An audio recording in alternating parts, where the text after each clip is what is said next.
Nesse trabalho, apresentamos aspectos históricos, culturais e biológicos que estão relacionados com aquelas mulheres que no passado tinham um profundo conhecimento das virtudes das plantas, das ervas, das sementes e das raízes. Entre elas, citamos aquelas que praticamente sabiam dominar todos os elementos do mundo vegetal e os usavam tanto para usos terapêuticos quanto para uso mágico e espiritual. Em particular, analisamos as pessoas de sexo feminino, embora lembrando que não era uma prerrogativa exclusiva feminina. Essas mulheres conheciam os efeitos curativos e provavelmente também os efeitos psicotrópicos de alguns desses vegetais. A tradição da busca da cura através da intercessão das benzedeiras é uma prática que se perde na noite dos tempos. O ser humano sempre buscou a solução para os seus problemas físicos, mentais e espirituais, a partir da utilização da fitoterapia, das orações e das práticas ritualísticas de mulheres que detinham e detêm o conhecimento oculto da manipulação energética. O tratamento feito com o uso das plantas medicinais é denominado de fitoterapia, e os fitoterápicos são os medicamentos produzidos a partir dessas plantas. Sendo assim, a fitoterapia é caracterizada pelo tratamento com o uso de plantas medicinais e suas diferentes formas farmacêuticas, sem a utilização de princípios ativos isolados. Grande parte da população mundial tem confiança nos métodos tradicionais relativos aos cuidados diários com a saúde, e cerca de 80% da população, principalmente dos países em desenvolvimento, confiam nos derivados de plantas medicinais para seus cuidados com a saúde. Aproximadamente 25% de todas as prescrições médicas são formuladas baseadas em substâncias derivadas de plantas ou análogos sintéticos derivados destas.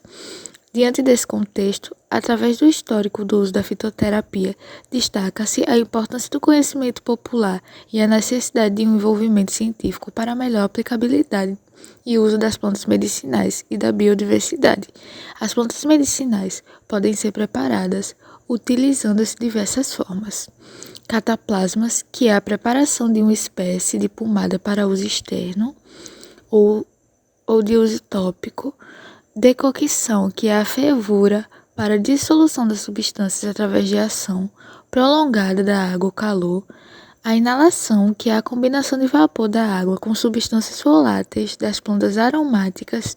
A infusão, que é um modo tradicional da preparação dos chás. A maceração, que é a substância do vegetal que fica em contato com álcool, óleo, água ou outro líquido para dissolver o princípio ativo.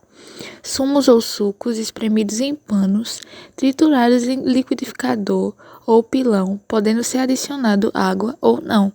Vinhos medicinais, preparações para dissolver substâncias vegetais em vinho puro.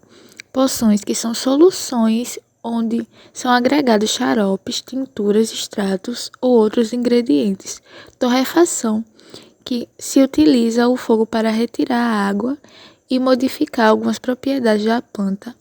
Unguento e pomadas, que são preparados através de mistura do suco, tintura ou chá das plantas medicinais, com vaselina ou lanolina.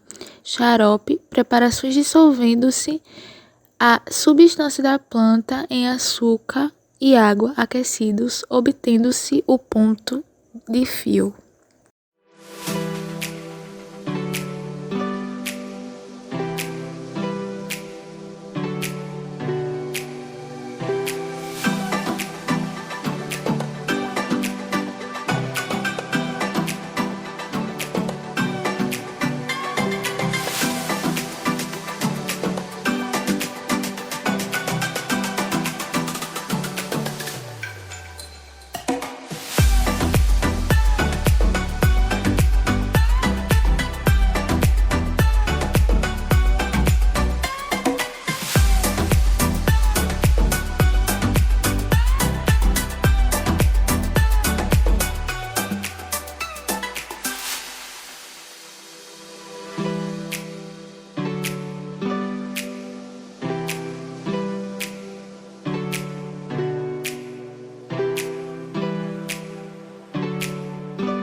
camuflada sobre outros nomes.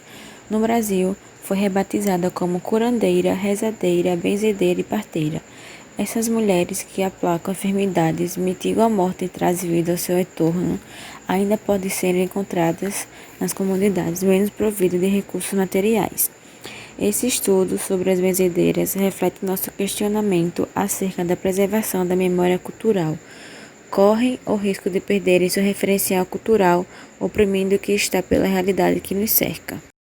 Normalmente, a rezadeira, benzedeira ou curandeira é caracterizada por ser uma mulher pobre e enxergada como um sujeito histórico que não possui muita cultura, muito intelectual. Em geral, as benzedeiras são mulheres que não são economicamente ativas, ou seja, dedicam-se ao lar. Normalmente, não têm uma agenda e atendem seus consulentes conforme estes as procuram.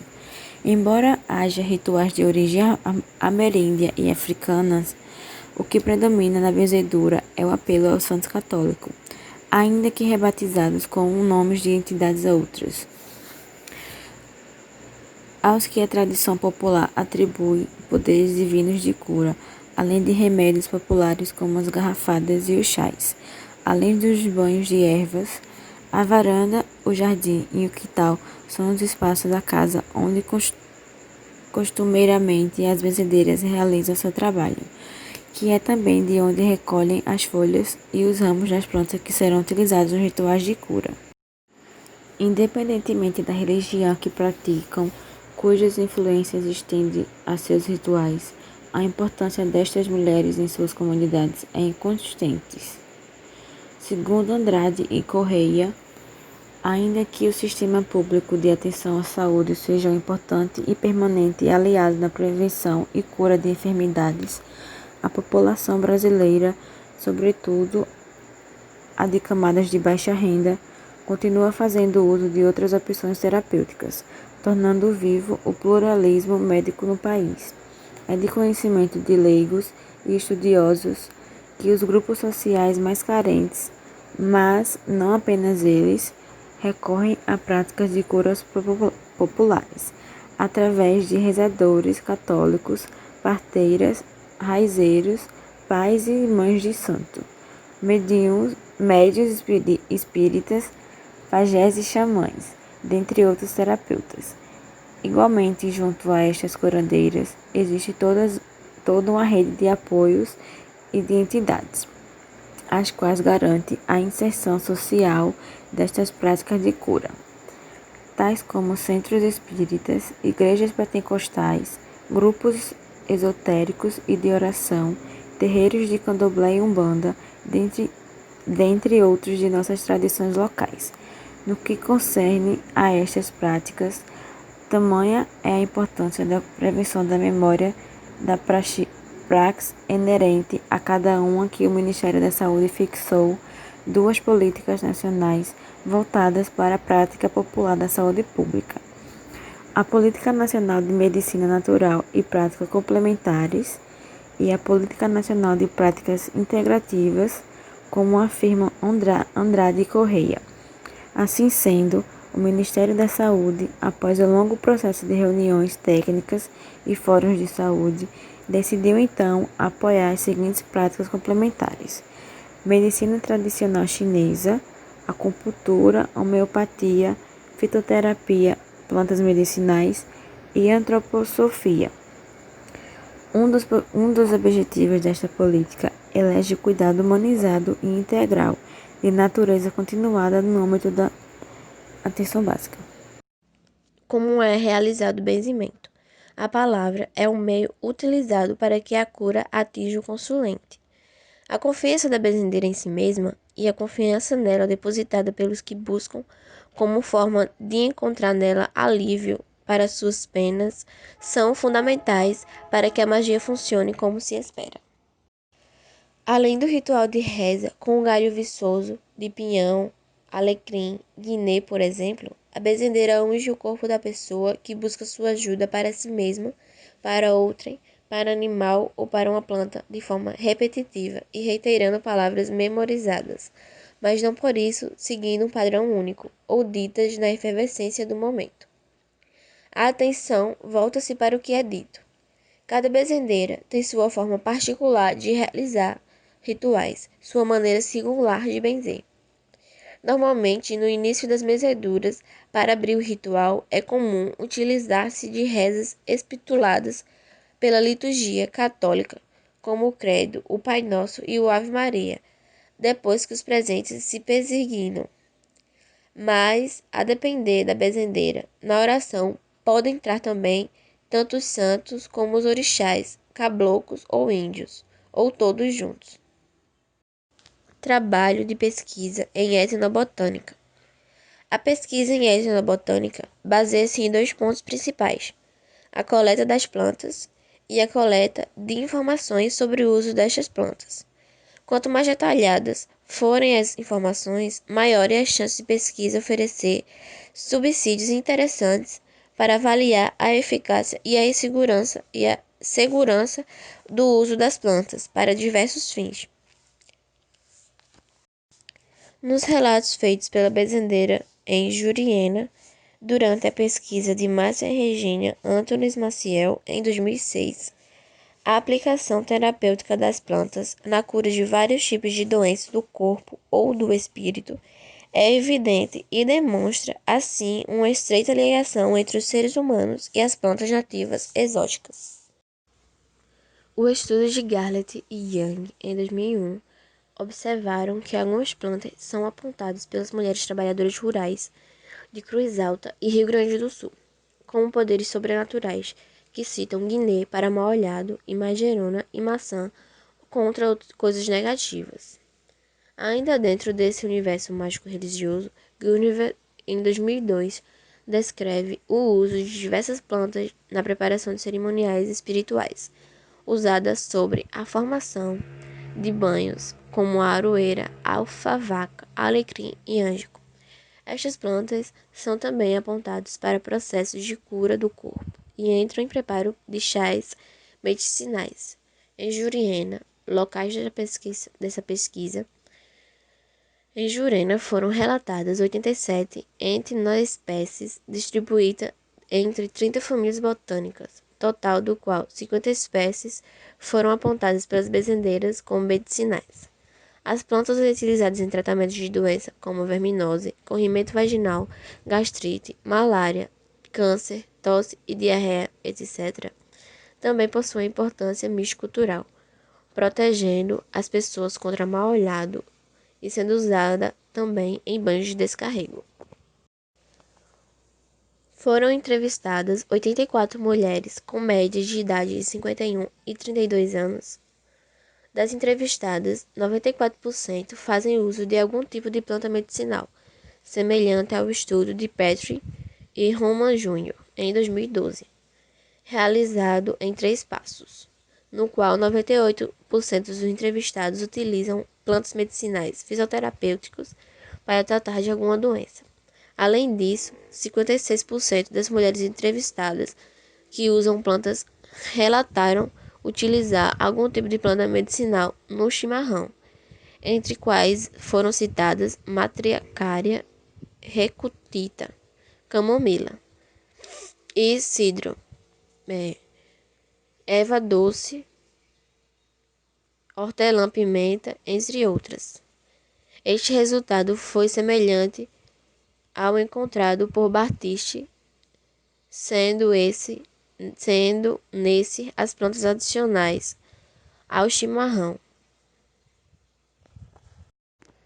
O estudo de Petrie e Roman Jr. em 2002 identificou que 64% dos participantes aprenderam a usar as plantas medicinais com avós pais, relevando a importância dos gastos, regastes e manutenções dessas informações passada pela população ao longo dos anos.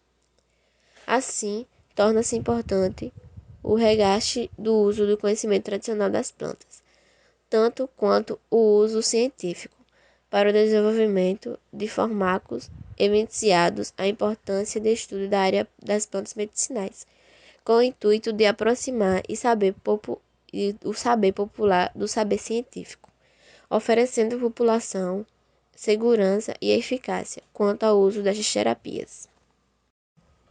Quanto à aquisição das plantas medicinais, 51,2% têm as plantas cultivadas em suas residências.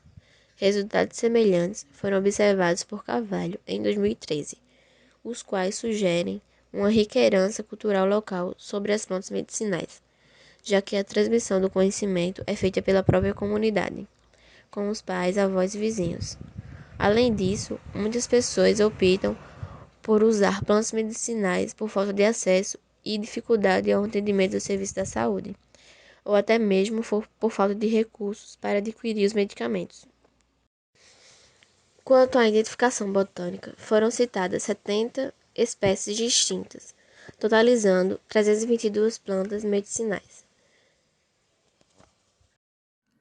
Alcachofra, ameixa amarela, amoeira branca, amora, artemísia, babosa, boldo falso, capeba do Nordeste, calêndula, camomila, capim-limão, carqueja, cavalinha, chapéu de couro, erva cidreira, erva de bicho, erva dos carpinteiros, espinheira santa, estrela de anis, eucalipto, funcho, guaco, hortelã-pimenta, jamelão, capecanga, laranja azeda, limão, malva, manjericão, maracujá doce, marcela, pata de vaca, pitanga, quebra-pedra, quixaba, salsão e tangerina. Por fim, de todas as espécies vegetais que foram identificadas, as folhas, 72% foram as partes mais utilizadas entre as participantes, assim como no estudo de Andrade, realizado na comunidade Várzea Comprida dos Oliveiras, na Paraíba, no qual 100% dos entrevistados citaram as folhas como uma das partes utilizadas. Já com relação ao modo de preparo dos chás, a infusão, 80%, foi a mais citada, seguida por decocção, 14,86%, e a maceração, 5,14%. Semelhante ao encontrado por de Batiste, sendo infusão 51%, decocção 21%, no chimarrão 9% e maceração.